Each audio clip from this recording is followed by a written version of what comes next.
Isa namang samahan ng mga Pilipino ang nagsasanay ng mga kababayan sa iba't ibang paraan ng pagliligtas sa mga OFW na inaabuso sa trabaho at nalalagay sa panganib.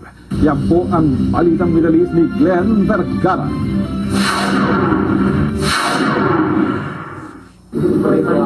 Yan ang panindigan ng mga OFW na sinasanay ng Sangguniang Masang Pilipino International para supuin ang pang-aabuso sa mga OFW. Bahagi ito ng misyon ng SMPII na mapanatili ang katiwasayan, pagkakaisa at ang seguridad ng ating mga kababayan sa Dubai. Mas lumakas pa ang kanilang samahan dahil katuwang na sila ng konsulado para maproteksyonan ang manggagawang Pilipino sa Dubai. Nandito kami para tulungan ang gobyerno natin. Kahit saan man nandun ang SMPII.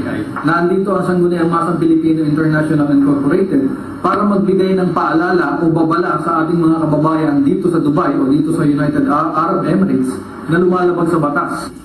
Si Zihan Nurse sa Russian Hospital ay sumali sa grupo para makatulong sa mga inaabusong mga Pilipina.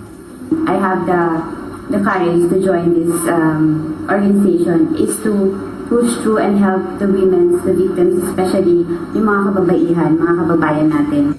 Nagsasanay ang grupo sa self-defense, martial arts, firefighting, rescue operation, VIP security, desert combat at iba pa. Sabi ni Consul General Benito Valeriano at Ambassador Grace Princesa, malaking bagay ito sa embahada para mas epektibong matulungan ang mga kababayan na biktima ng pagmamaltrato rito sa Dubai. Their aim is to train our OFWs here on skills. Natutuwa ako naging proactive sila na magkaroon ng isang ganitong samahan na tutulong para magprotekta sa trafficking, sa mga safety, laban sa mga crimes against women and the men. Nagbabalita sa Middle East, Glenn Vergara, Dubai, UAE.